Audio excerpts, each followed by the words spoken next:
Well, tonight, the Valley reacts to the likely changes along the U.S.-Mexico border, including an expanded border fence. Channel 5's Angela Vargas learned more about the border and the gaps in the border fence. Angela?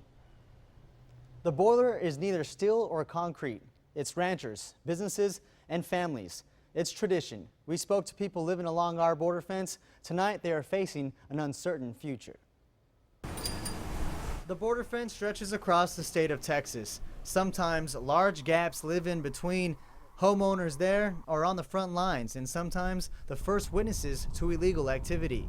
In the past 6 months, I've seen 2 times that people cross with packages, bundles.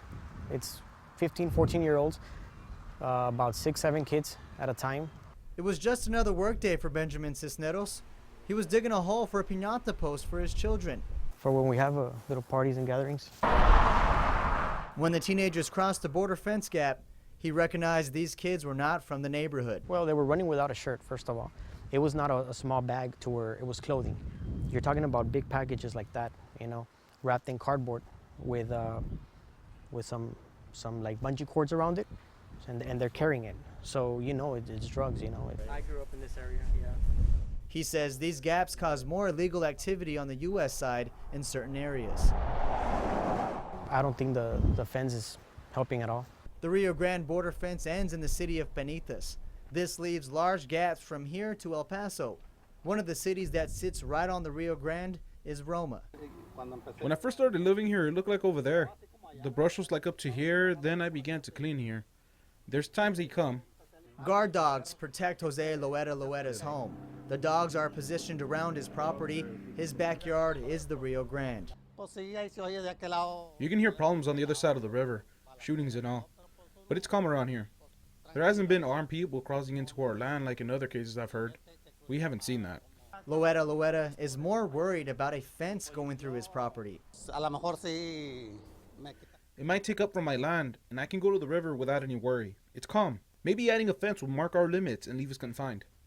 This is the Roma Bluffs observation deck here in the city of Roma. Just across the Rio Grande is Mexico. We spoke with city manager Crisanto Salinas. He tells us behind this deck is the starting point for a new border fence. He says a plan is already in place. So you're on standby right now? Yes, that's where we are. We're waiting for their call. Some of those property owners' backyards are going to be impacted with the fence. Salinas waits for the government to tell him if they're going to install the border fence. Virtual cameras or drones or other type of technology which is out there, they can probably do a bit more cost-effective job than a fence that you're going to have to be maintaining it and repairing it. Salinas says the fence will go through part of Loeta's backyard. It will also go through the city's water plant. We got notified and we filed a lawsuit against the state government because basically we're telling them that we need accessibility to our plant. Salinas and Roma homeowners wait for an answer. The executive order signed in D.C. today does not say where the physical border barrier construction will start. It's law for now, unless Congress disagrees. In the Channel 5 News studio, Angelo Vargas, Channel 5 News at 6.